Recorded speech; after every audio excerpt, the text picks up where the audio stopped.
Greetings, all you unjoined guardians out there, and welcome to Undeclared Bajor.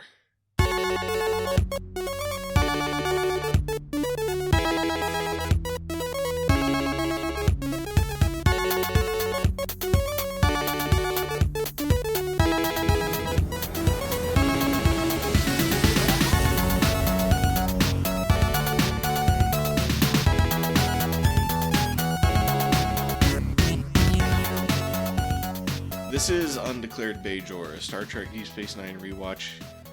My name is Fletcher. About to say hello is Data. That's how the Trills say hello, apparently. Oh yeah. What is that energy discharge? One of the best written lines in television history.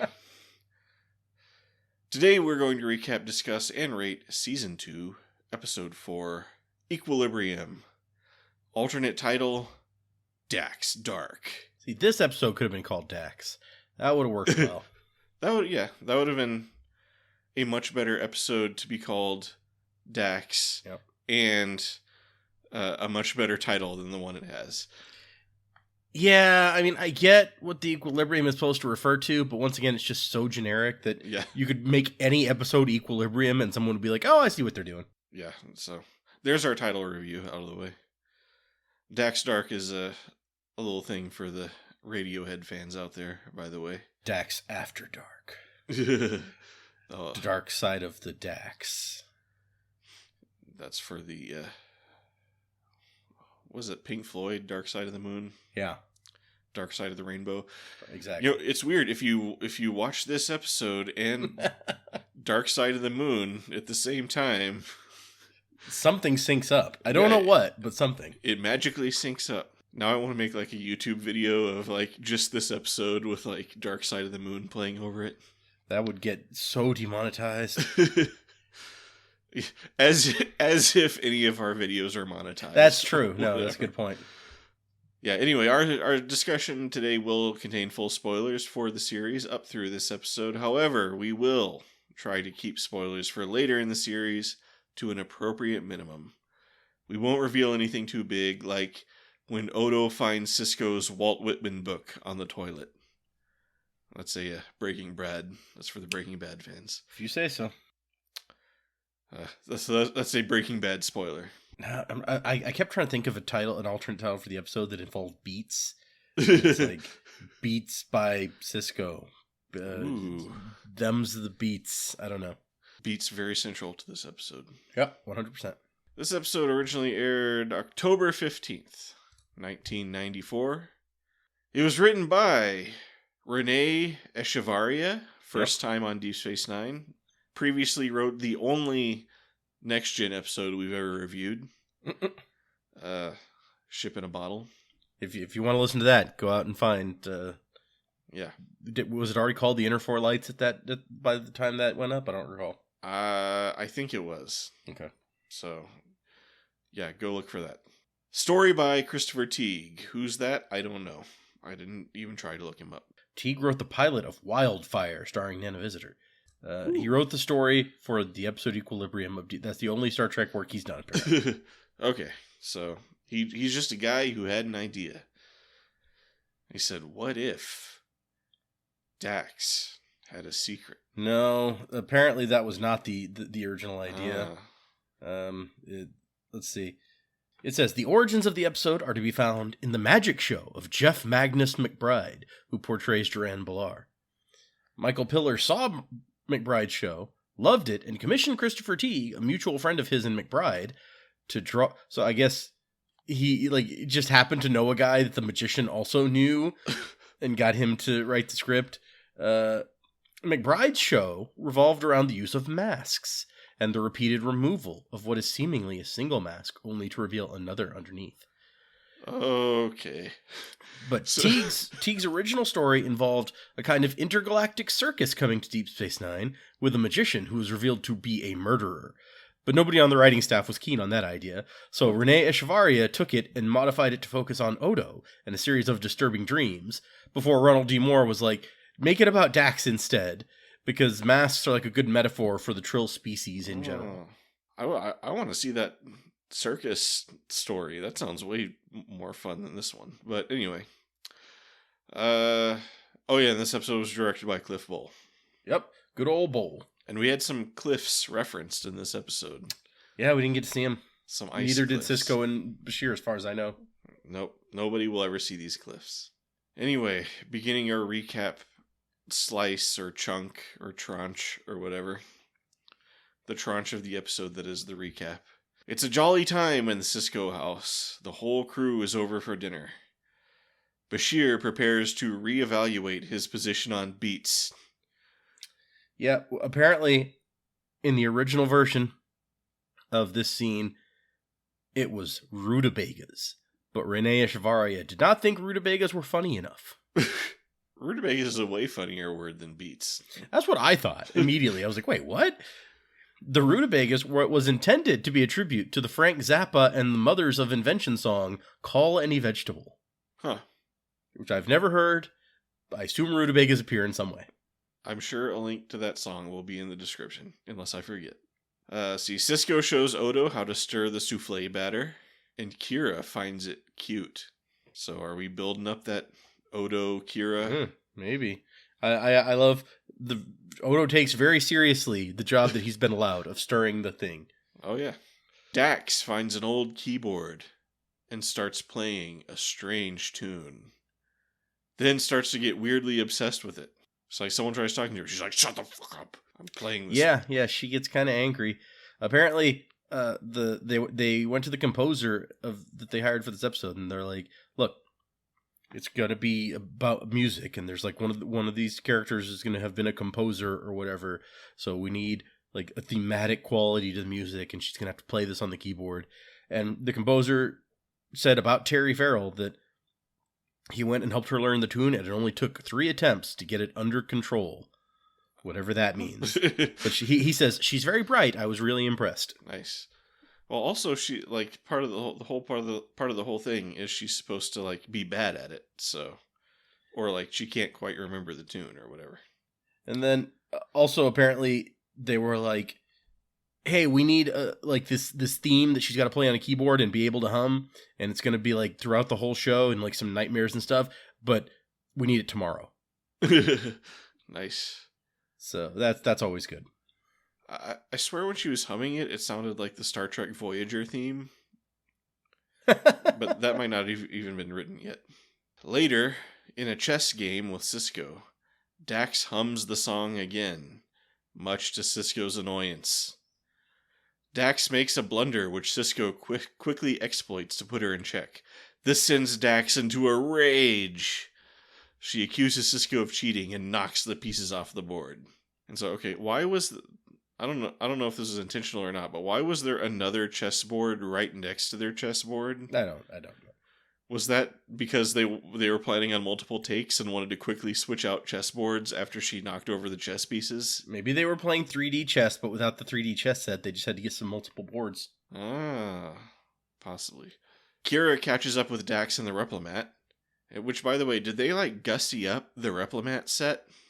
It looks all fancy. They don't mention that in here. I didn't really notice, but I never paid that much attention to the Replimat. They did apparently make several changes to the Defiant Bridge.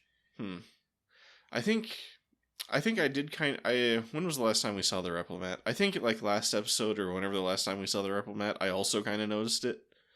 But this time I just really noticed it. There's like big, cool light things everywhere, and like there's some bubbly things, and I don't know. I'd have to go back and look. But anyway, Kira tries to figure out what's up, but she gets nothing but sass and aggression. Oh, apparently, according to Mike Dugdale in his trivia books, the chess game in the episode was based on the 1956 chess game between Bobby Fischer and Donald Byrne. Wait, this game was also the Bobby Fischer-Donald Byrne game? According to this trivia bit. Because the previous game was also that. That's just, it's really somebody's favorite game ever on the staff, and they just keep setting it up. Because I know we've talked about that exact game. I knew that there was a game that was based on something. I didn't remember it being that exact game. I remember it was Fisher versus Byrne, because I remember, like, it's like, Byrne? Like, how do you spell that? But anyway. And I remember I even put a link to the, like the recreation of the game and an analysis video of the game on that episode, whatever episode that was. Let's do an analysis video of the Star Trek chess game that we saw 2 moves of. Right. Well, I mean, it was an analysis video of... Well, no, I'm saying we should do an analysis video. It's like, she should not have made that blunder that he was able to exploit with his knight. Yep. His knight was clearly there the whole time. Where'd that knight come from? Yep. As Dax angrily stomps away from her conversation with Kira, the promenade goes dark, and Dax finds herself alone with a mysterious masked man. I really like the scene with Kira because, like, I feel like Terry Farrell gets some actual menace going there, where she's just True. It's the best move you've made since you walked over here. She's intense, that's for sure. But yeah, the man takes off his mask to reveal another mask, then another. So I gotta say, this magic trick must have been more impressive, like, in the actual magic show, because I was not like, oh my gosh, how do you get another mask under that mask? I wonder if I can find a clip online of the Jeff Magnus McBride show. Magic show masks. Oh, here we go. Jeff McBride, Mask Act, The Paul Daniels Magic Show, 1985. Okay. But there's also a 2009 version. Now I have to find out if he changed his trick at all in 24 years. I mean, so far I'm not impressed. Like you said, it doesn't seem to me like it would be difficult to hide a mask under that mask. Ooh, but more masks keep popping up. Like, not from his face, but like he more keep appearing from his hands. Oh, and then he moves the mask and does a weird dance. This is an odd trick that I don't know. Maybe it'll have to go into the links here. I'll share you the 1985 link. The viewers can look at it themselves and feel like, oh, this mask looks like he's in Kiss. Nice. I do like the idea that the entire episode is based around this mask trick. Yep. It's like, I went to a magic show and saw some crazy shit. All we get of it is this little tiny little tidbit. Anyway, so yeah, this guy, he's doing his little mask routine, and then Dax snaps back into reality just in time to bump into Quark. Which, did Quark get all made up just to deliver this one line in the episode? Apparently. I kind of assume, because like the last episode is very Quark heavy, that they might have overlapped some where it's like they were filming this while Quark was doing something else, and so they're just like, yeah, just come over here for a second.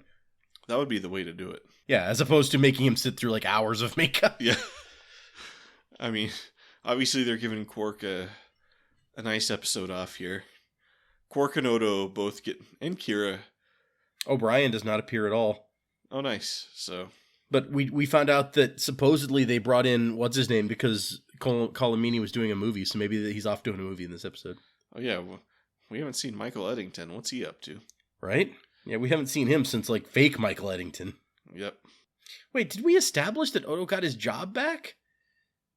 After he like quit and found his people, or? I mean, I just assume he came back and was like, "Can I have my job back?" I guess I'm okay with playing second banana to this guy now. Cisco was like, "Yeah, sure, why not?" So yeah, Dax goes to the infirmary. Bashir checks her records and finds that a previous host, Torias Dax, was in a shuttle crash, which caused his isoboramine levels to drop. And get ready to keep track of these isoboramine levels. They're super important. I think this episode should have like an isoboramine level like gauge in the corner that just lets us keep track. Sometimes it goes up, sometimes it goes down. It doesn't seem to actually matter unless it goes too far down. Yep. Right now, Jadzia's are at 73%. If they fall too low, she may lose her symbiont. Bashir suggests they take her back to the Trill homeworld to have a proper Trill doctor investigate, which, good idea. For this mission, they decide to take the entire Defiant. The whole crew. Yep. Just jumps on the Defiant. Well, they got a nice ship now. Why would they take runabouts? I mean, it's supposed to be here to defend the wormhole and stuff, but this is important too. It's like, oh no, the Dominion is coming through the wormhole and we're 37 hours away. Yep, it's unfortunate.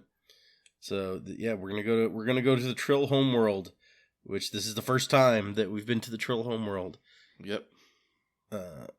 We go to the capital city, which is not named in the episode, but is later named Makala in Star Trek Star Charts, which comes into play because apparently there's a episode of Star Trek Discovery where they come back to this planet and do some stuff in those caves. Oh, nice. It's a nice little callback, I guess. Hmm. But yeah, on their way there, a nervous Jadzia visits Bashir in his room, and Bashir is wearing some awesome pajamas. Yeah. And he allows her to stay and makes her the ultimate gesture of school kid generosity. He lets her have the top bunk. But since she's an adult, she opts for the bottom instead. It's just... I'm sure it turns into a whole thing when you're on these ships that you get bunks. Uh-huh. That's one of the things on lower decks is like the lower deckers on the ship end up in like this hallway with a bunch of bunks, and that's where they have to sleep. But like the senior officers get quarters, and so at one point I don't remember what the context is, but like the security chief is like, "What? You have quarters?" And somebody's like, "No, they sleep in a hallway." And he's like, "Oh, nice." And then I guess he tells this story about why he wanted to become a doctor and everything, but I feel like we've heard stories previously about why he wanted to be a doctor, like in Melora or something, that are just completely different. I think he just makes up why he wanted to be a doctor, depending on the situation. I think he just makes up whatever story he thinks will sound good that will get him into someone's pants. Well, on the plus side, he doesn't seem to be trying to get into her pants here. Yeah, I think he's playing the more subtle game here. He's tried the direct approach and it didn't work. So there's a great quote in here about this. Actually, hold on, let me find. So Ira Stephen Bear is talking about the episode.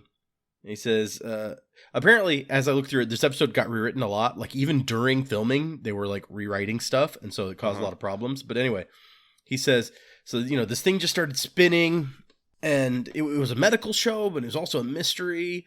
But it ends in like this whole talk out with Cisco where he just explains everything to the audience, which is difficult to write. So it got complex. But he says, what worked for me was that Terry Farrell was quite good at showing Dax's vulnerabilities. I also thought it was a good show for Bashir, showing him caring in a medical way, but also in a human way for Dax, going far beyond whether he's going to screw her or not. Which we've kind of lost that element of the character, thankfully. Yeah. Thankfully. But I think we can all agree that that's thankfully, yeah. The shadow still looms, though, I feel like. That's one of my notes is, this sounds like a job for Dr. House. House would have this thing all stitched up. Well, he would have tried like 5 radical experimental treatments. And like there's the one part where she falls down and starts having a seizure. I was like, this is right out of House. And it kind of is, yeah. It cuts to commercial. But he wouldn't have gone to visit like the caves. He would have sent his team to visit the caves. Right, exactly. He's like, you would have been like, he's like, go visit the caves, look for toxins or whatever.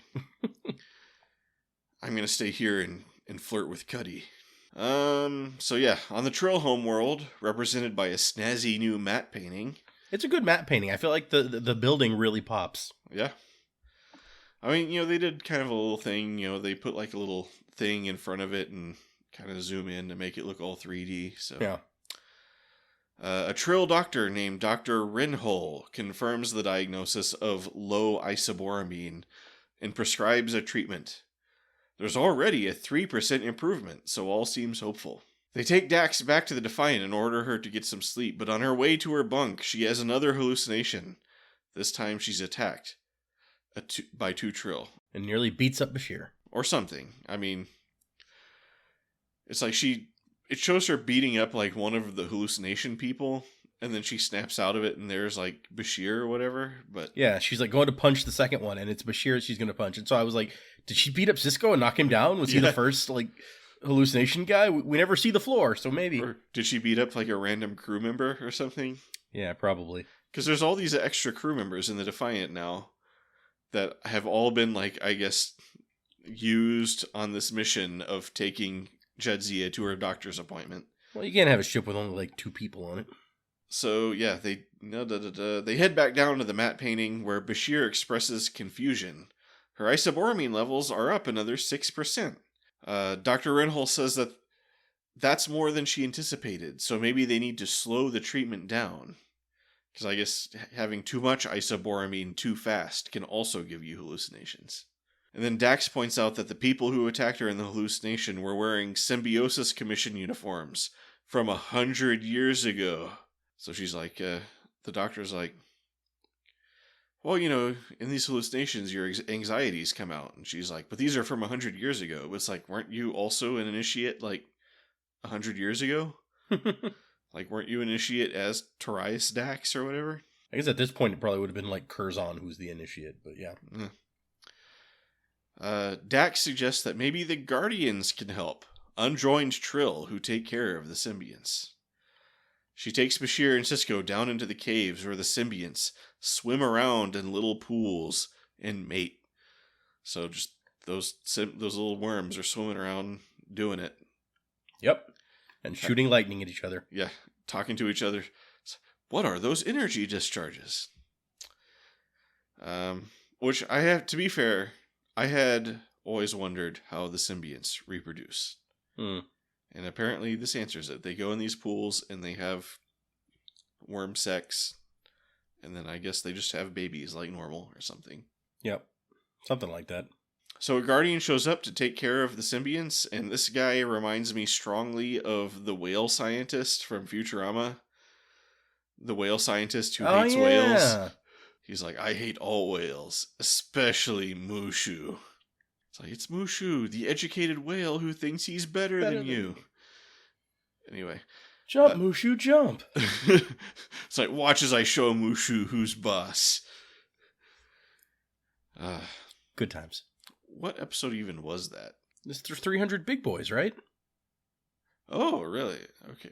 Because does somebody use their $300 on a trip to the whale show or something?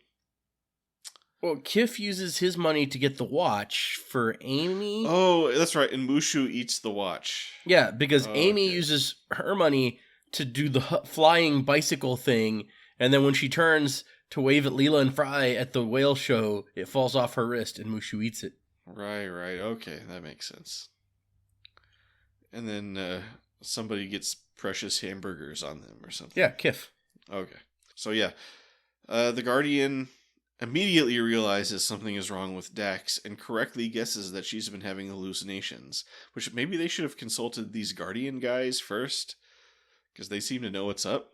Well, yeah, but you would go to the hospital first. True. And they're unaware that, like, apparently the lady in charge of the hospital is actively trying to murder Dax. Right.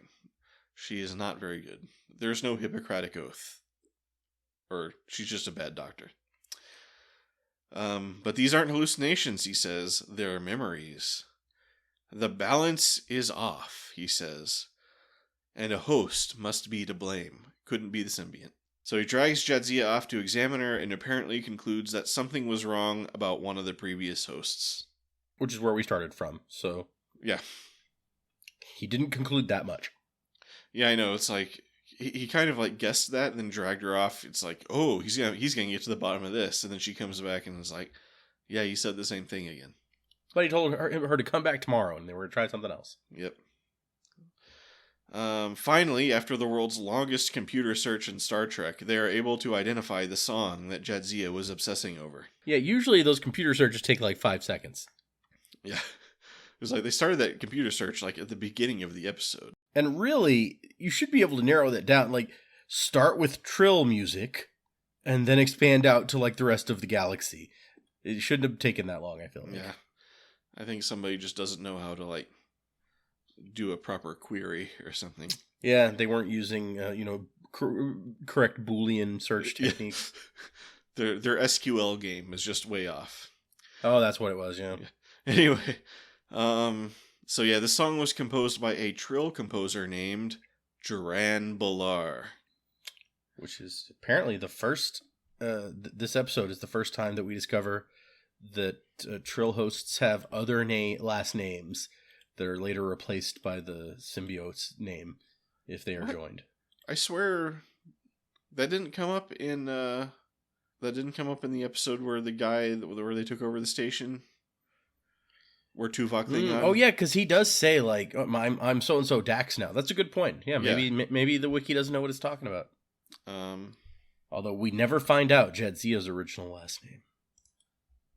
I'm kind of curious. Did that guy ever say he had a last name? Maybe he didn't. It's an interesting question. This sounds like a job for Memory Alpha. Yeah. What was that episode? That was Invasive Procedures. Okay, so this guy's name is Varad. Does he have a last name? No, it sounds like the only name he ever has is Varad. Okay. Oh, except for Varad Dax, but right.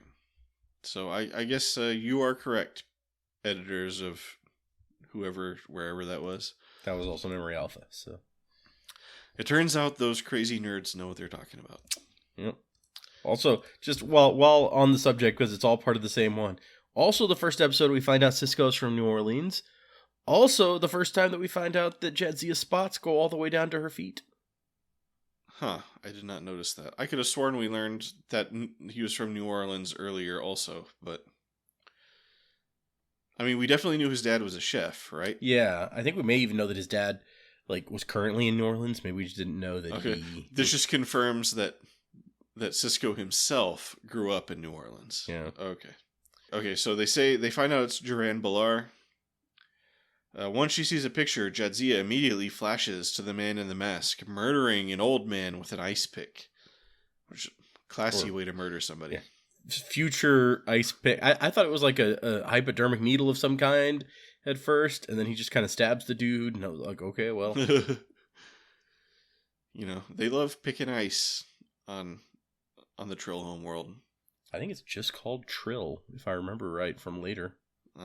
They throughout the episode they just keep calling it the Trill homeworld. So yeah, now I have to look up. So Makala is the capital of the planet Trill. Yeah, okay. So maybe right. They had decided that at this point. Yeah.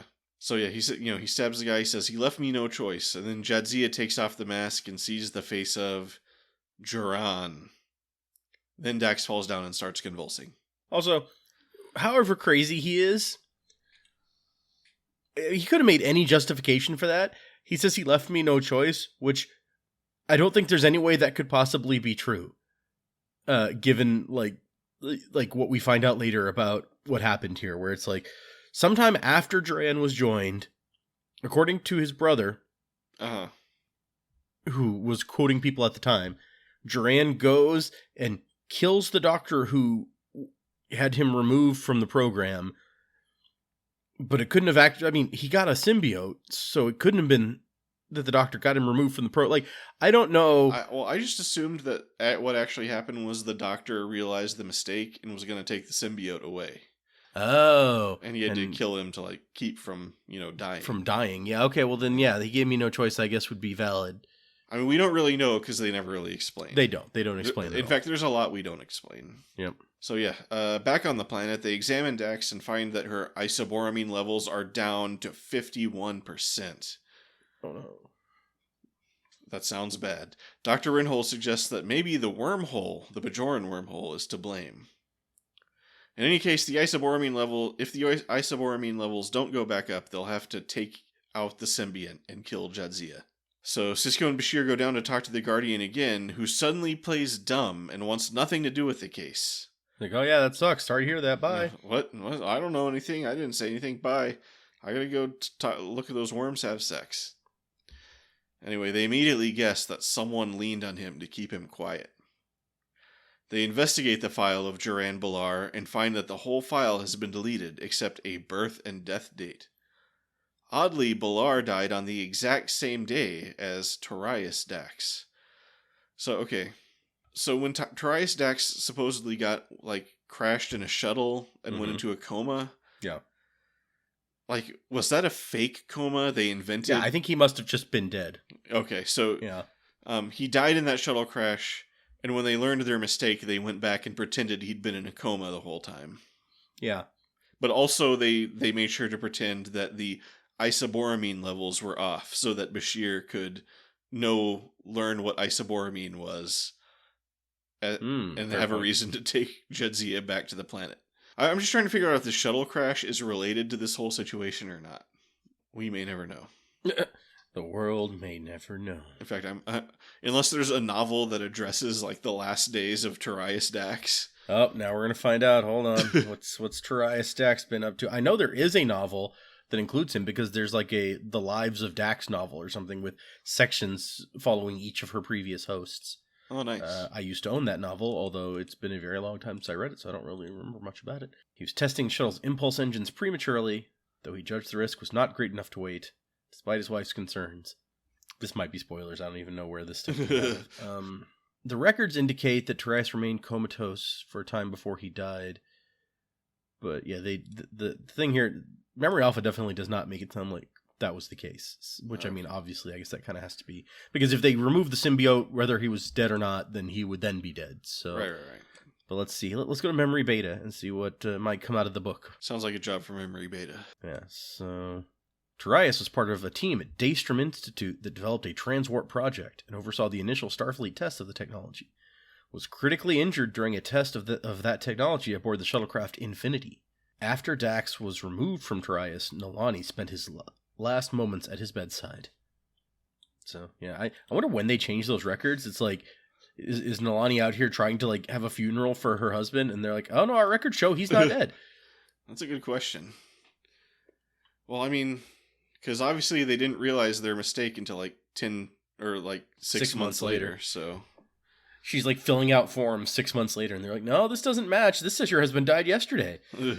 They are able to track down Duran's brother through a kind of a weird chain of logic where they like look up his school he went to. It's like, did anybody with like his music school? It's like, did anybody with the same last name go to that music school? It was like, look for Duran Bajor at music schools, and it's like, no, There's only like one Bajor at any music school, and it's this guy. And they're like, oh, maybe he knows him. But still, yeah, it's like guy with the same last name, and then Bashir's like, and musical talent runs in families. So that was the weird one. It's like, might be related. Musical talent runs in families. I'm like, all right then. Yeah, I just think it's a weird leap that a guy with the same last name going to a music school, like, but apparently it worked because I mean it was the best lead they had. Sure. It's not like if it hadn't panned out, they wouldn't have been like, oh, I was so sure. But I wouldn't even thought to like do that search. But yeah, it worked. Well, it's just like when you're searching the system for something else. It's like you're looking for this specific name and it doesn't pop up, and you're like, maybe it was in there some different way, like.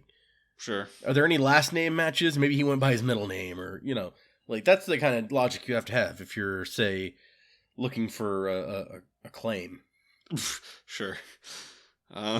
If you happen to have that weird job. Anyway. Exactly, yeah. Or you can just make up your own claim if you need to test something. But whatever.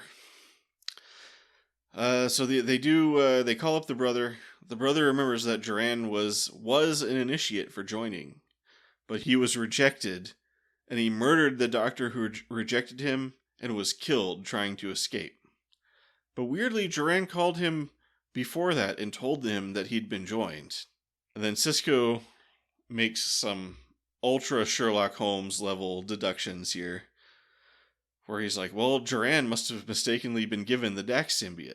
Anyway, meanwhile, Dax's isoboramine levels are down to 44%, and Dr. What's-Her-Name makes orders to take out the symbiont. But Sisko and Bashir show up and confront her, and they're like, not so fast. And then they present the truth that they've incredibly deduced. Duran was mistakenly given the Dax symbiont, and the symbiont's memory was erased to cover up an earth-shattering truth. The Doctor comes clean. Almost half of all Trill are capable of merging with a symbiont. But they have to cover that up because there's not enough symbionts to go around.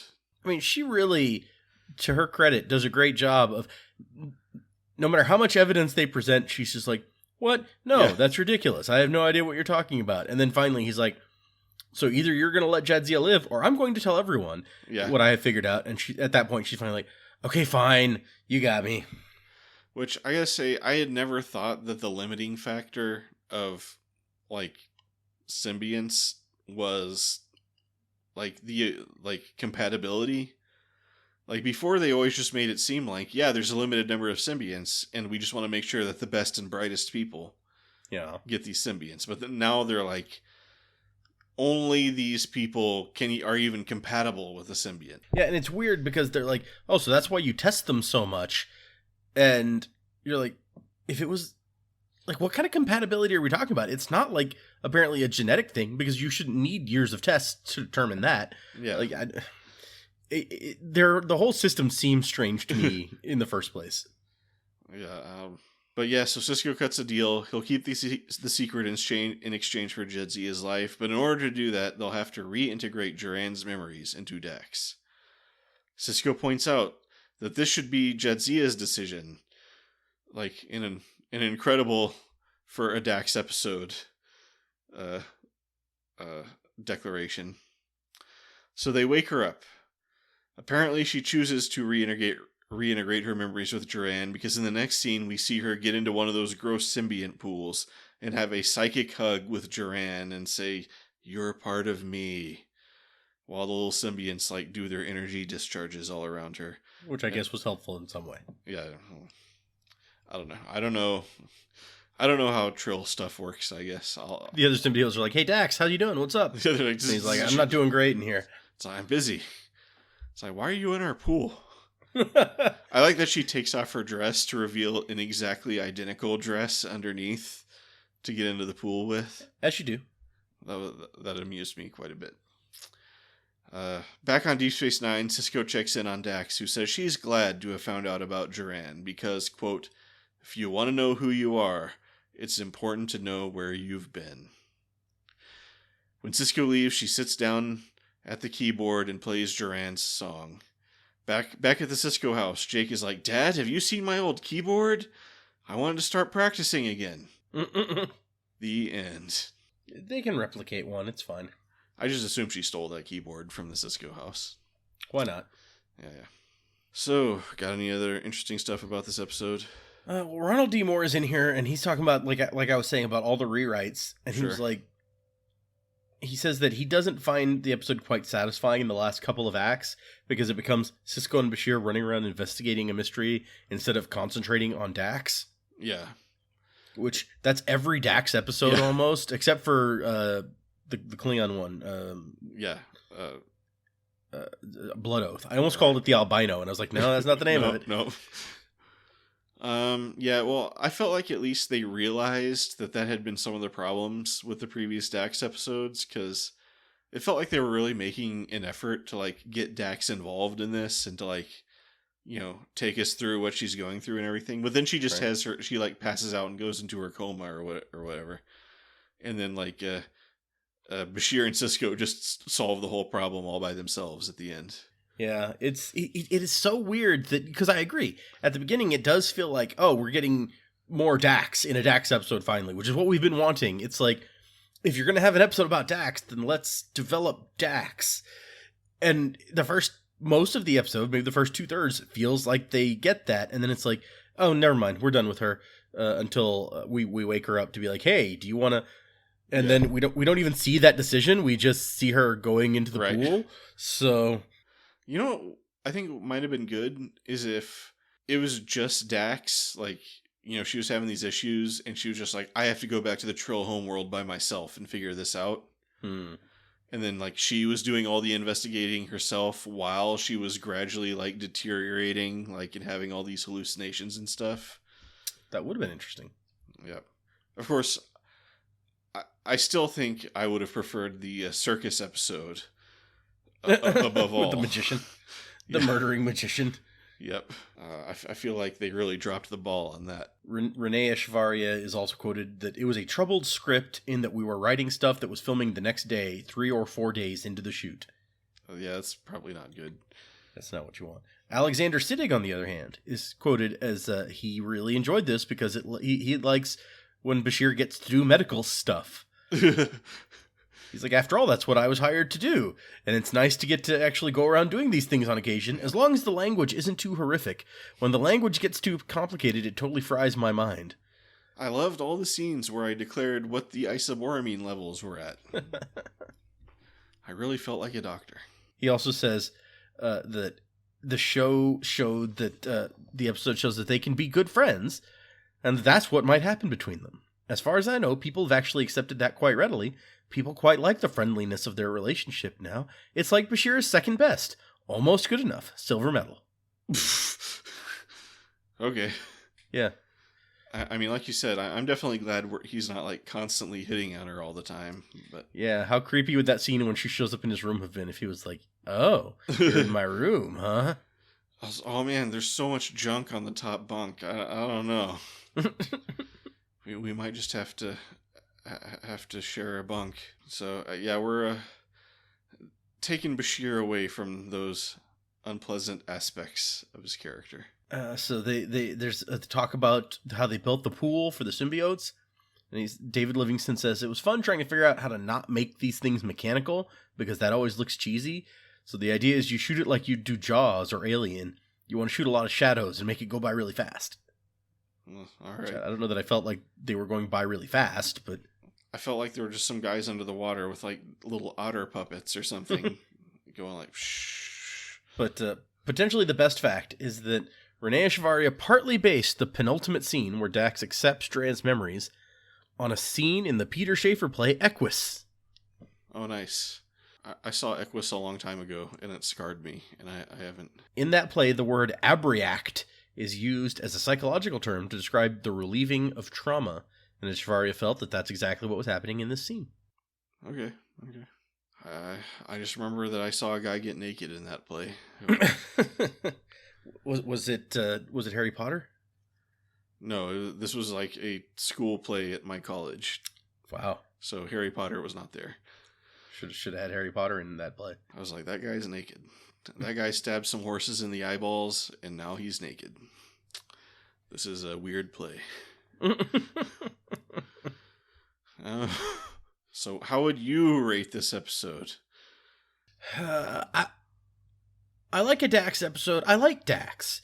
And I like ones where we actually do find out more about her, unlike the Dax episodes we kept getting that were like, didn't involve Dax in any way.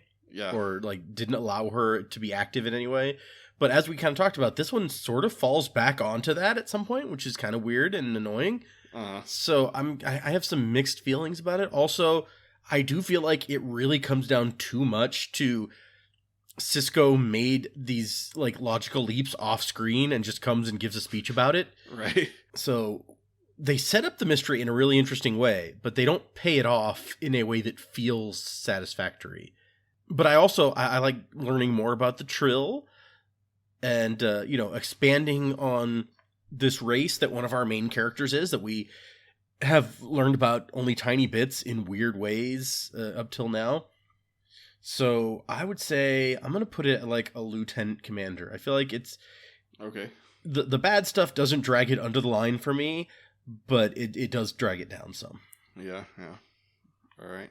For me, I mean, I like the concept of Dax discovering a previous host she didn't know about. Mm-hmm. And I like some of the scenes that actually had Dax in them were pretty good. Mm-hmm. But at the same time, the episode was incredibly slow and boring, I felt. And, like you said, it's just like Bashir and Cisco just pull this solution out of their butts at the last minute. So overall, I think it slips a little bit below the line for me. Mm. So I think I'm just going to give it a regular lieutenant. Okay. And one thing that I was thinking of while I was watching the episode was, I would kill for some Jake and Nog shenanigans right about now. Something to lighten the mood a little bit. I was like, we're always talking about B stories. I was like, this episode feels like it could use a B story. Like, especially, like, that scene when, like, Dax came into Bashir's quarters. Which was kind of nice, I guess, but it just kept going. And I was like, I wonder what Jake and Nog are up to right now. Yeah, I didn't need the whole Bashir speech, because like I said, I feel like we've heard these speeches from him before, and I don't need more of them. Well, and it's like, he was like, I was afraid of doctors, but then I wanted to be smart like a doctor, so I went to medical school. And then I just discovered that I liked helping people. I was like, that's not such a great story when you break it down. But, usually, the good stories are ones like, I saw all these people die, and I was like, how could I help them? And I wanted to like go to medical school. He's like, I want to go to medical school to be smart and stroke my ego. I feel like we could have also used more of, like, they set up a very interesting character trait for Dax in that because of what happened when she was at the Institute or whatever, she's got some very negative feelings about it. Yeah. And she's like, none of my other hosts had like as bad an experience as I did. So like they don't have these negative associations. And we get very little of what might have been like an intriguing character thing for her. Like she sees that doctor and she's like, oh, hey, I know her from my time here at the Institute. And the doctor's like, hey, we should totally get dinner. And Dex like, oh yeah, that'd be great. Yeah. And I was like, but what? Okay.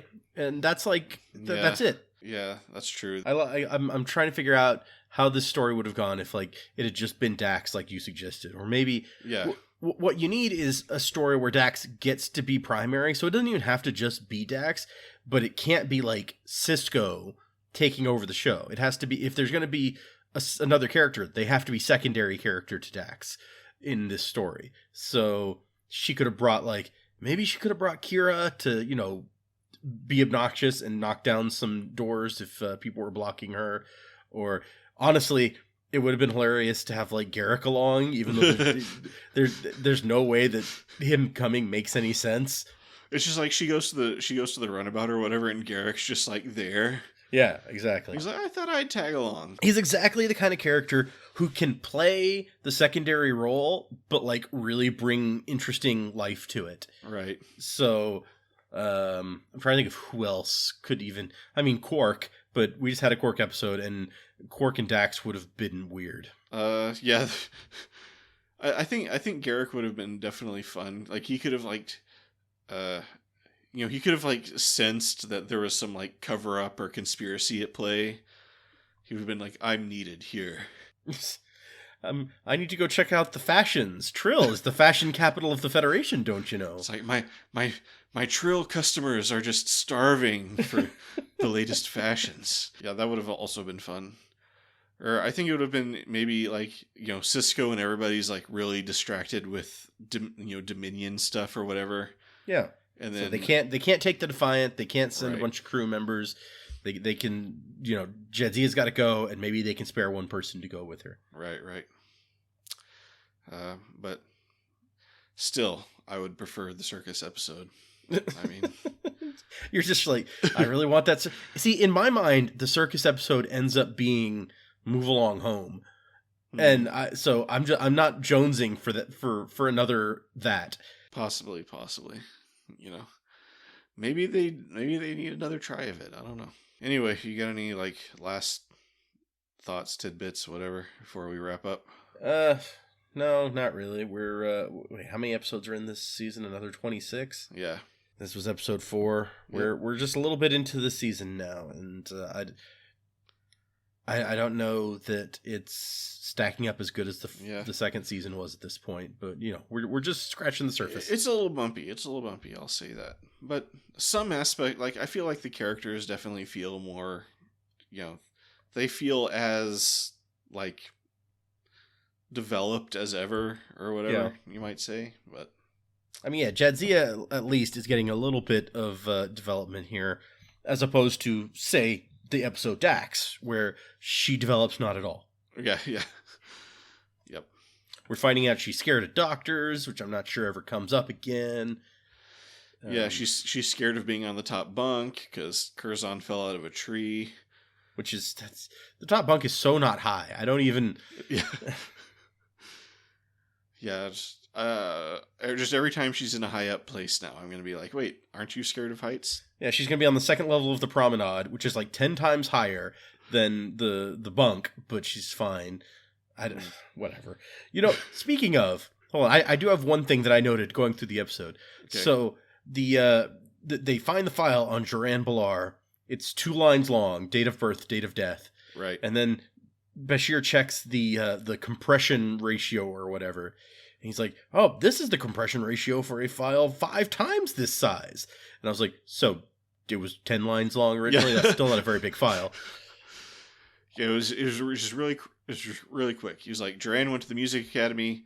Then he was a Trill initiate, and he accidentally got the Dax symbiote, so we had to rip it out of him and kill him. And he murdered a guy. Oh yeah, he killed a guy. It was a very succinct file. I feel like we're still more than 5 times in what you said just now. So yeah, call it there. Yeah. All right. So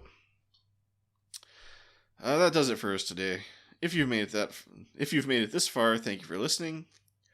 As always, check out the description where you may find links to interesting things. So what do we got to put in there? We got to put the Magic Show.